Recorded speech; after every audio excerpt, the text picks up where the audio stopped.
Hi అండి. అందరికీ నమస్కారం. మామ్స్ డైరీకి స్వాగతం.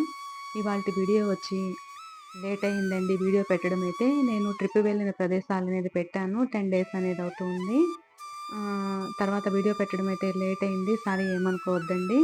నేను ముందు వీడియో పెట్టాను కదా! ముక్తిధామము అలాగే షిరిడి, పంచవటి చూసామని. ఆ తర్వాత త్రయంబకేశ్వరంకైతే వచ్చామండి. షిరిడి టు పంచవటి 95 కిలోమీటర్స్ అండి. పంచవటి నుంచి త్రయంబకేశ్వరంకైతే 31 కిలోమీటర్స్ అయితే ఉంటుంది. అలాగే షిరిడి టు త్రయంబకేశ్వరంకైతే 120 కిలోమీటర్స్ అయితే ఉంటుందండి. నేనైతే తెలియని వాళ్ళకైతే షేర్ చేస్తున్నాను.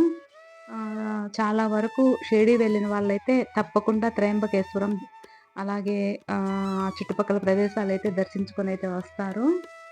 ఎవరైనా కొత్తగా వెళ్ళే వాళ్ళకైతే నేను షేర్ చేస్తున్నానండి. అలాగే కొత్త వాళ్ళైతే మన ఛానల్‌ని సబ్స్క్రైబ్ చేసుకోండి. లైక్ చేయండి. తప్పకుండా మీరిచ్చే లైక్ వల్ల మరికొంతమందికనేది వీడియో అయితే చేరుతుంది. మేమిక్కడ పంచవటి నుంచి దర్శించుకొని తర్వాత మధ్యాహ్నం లంచ్ టయానికైతే త్రయంబకేశ్వరంకైతే వెళ్ళామండి. 2 అయింది.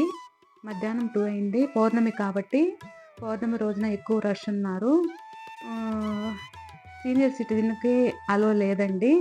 పర్ మెంబర్‌కి 200 అండి ఇక్కడ. పర్ హెడ్ అయితే 200.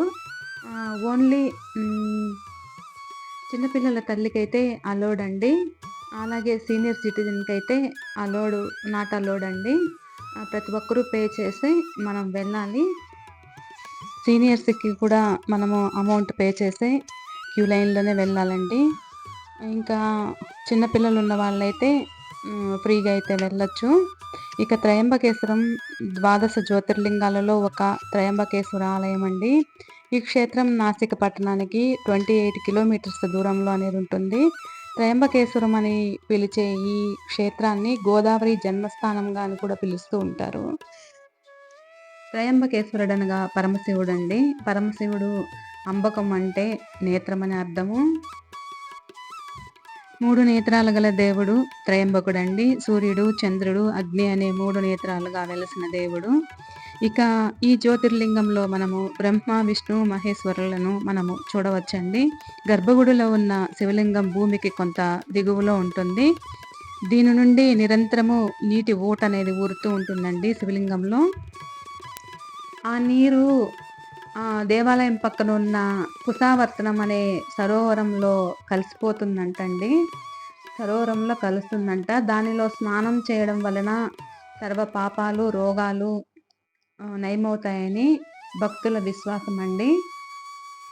ఇంకా పురాతన విషయానికొస్తే గౌతమ మహర్షి శివుని మెప్పించి గంగను తీసుకువచ్చే ప్రారంభంలో తన చేతినున్న దర్భతో గౌతమి చుట్టూ తిప్పాడట. అలా తిప్పిన ఆవర్తనమైన చోట బ్రహ్మగిరి నుండి గంగ నేలకు దిగి గోదావరిగా ప్రవహించడం మొదలుపెట్టిందంటండి. పురాణాల ప్రకారం ఈ కథనం అయితే తెలుస్తూ ఉంది. ఆ తర్వాత త్రయంబకేశ్వరాలయం అనేది ఇక్కడ వెలసినది అనేది చెప్తూ ఉంటారు పురాణాలు. ఇంకా గుడి ప్రాంగణం అయితే ఇలా ఉంటుందండి. బయటైతే చూసేయండి. అమౌంట్ పే చేసిన వాళ్ళకైతే 2:30 గంట 3 గంటలు అనేది పట్టిందండి. అలాగే ఫ్రీ దర్శనం అయితే 5 గంటలు పట్టిందని చెప్తూ ఉన్నారు. పౌర్ణమి కాబట్టి ఆ రోజు ఫుల్ రష్ అండి. ఇంకా ఈ గుడిలో అయితే ఏదైనా మనకు పితృదోషాలు అలాగే నాగదోషం ఉన్నవాళ్ళు ఏదైనా దోషాలు ఉన్న వాళ్ళైతే నాగవల్లి పూజ అయితే చేపిస్తారంటండి. దానికి అమౌంట్ సపరేట్ పే చేసి అయితే ఆ పూజ చేపించుకున్నారంటే ఏదైనా దోషాలుంటే నివృత్తి అవుతాయి అని చెప్తూ ఉన్నారు.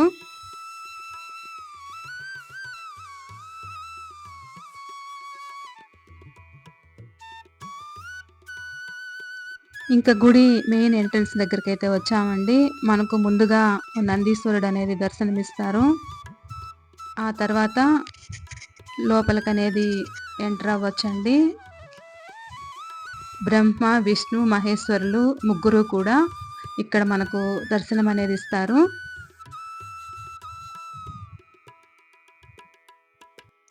నందీశ్వరుణ్ణి దర్శించుకొని తర్వాత అయితే లోపలికైతే ఎంటర్ అయ్యామండి.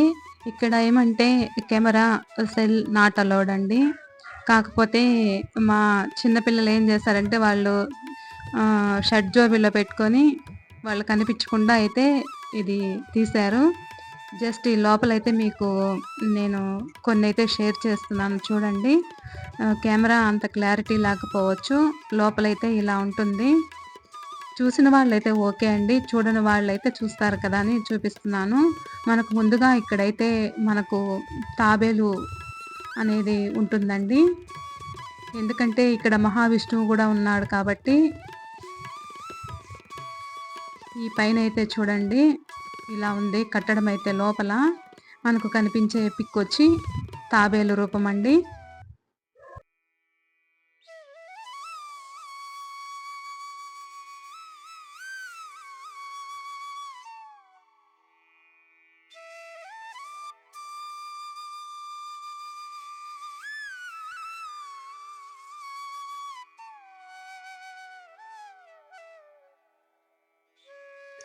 ఇంకా గర్భగుడి దగ్గరికి అయితే వచ్చేసామండి. చూడండి జ్యోతిర్లింగం అయితే ఇలా ఉంటుంది. బ్రహ్మ విష్ణు మహేశ్వరులు ఇలా నీళ్ళైతే ఊరుతూ ఉంటుందండి. మీరు దర్శించుకోవచ్చు. చూడని వాళ్ళైతే దర్శించుకొని నమస్కారం చేసుకోండి. ఇది జ్యోతిర్లింగం అండి.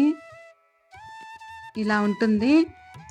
లింగం భూమిలో లోతుగా ఉంటుంది కాబట్టి పైకి కనిపించదని ఆ లోపల పైన మిర్రర్ అనేది పెడతారండి. మనము మిర్రర్లో బాగా దర్శనం చేసుకోవచ్చండి. పిల్లలు మిర్రర్లో బాగా కనిపిస్తుందని వీడియో తీశారండి, కానీ రిఫ్లెక్ట్ అవుతూ ఉన్నది. తర్వాత అయితే మేము దర్శనం చేసుకున్నాక బయటైతే కొన్ని పిక్స్ తీసుకొని తర్వాత అయితే బయటకైతే వచ్చేసామండి. బయట వ్యూ అయితే ఇలా ఉంది. తర్వాత గోదావరి దగ్గరకైతే వచ్చేసామండి. పక్కన నది దగ్గరకైతే వచ్చాము.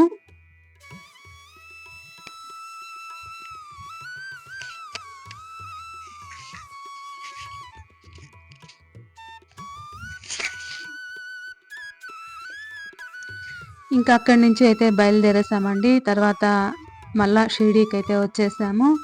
మళ్ళా షిరిడీలో బాబానైతే దర్శనం చేసుకున్నాము. ఆ రోజు పౌర్ణమి కాబట్టి మళ్ళా బాబానైతే ఇక్కడి నుంచి వెళ్ళిన తర్వాత నైట్ అయితే దర్శనం చేసుకున్నామండి.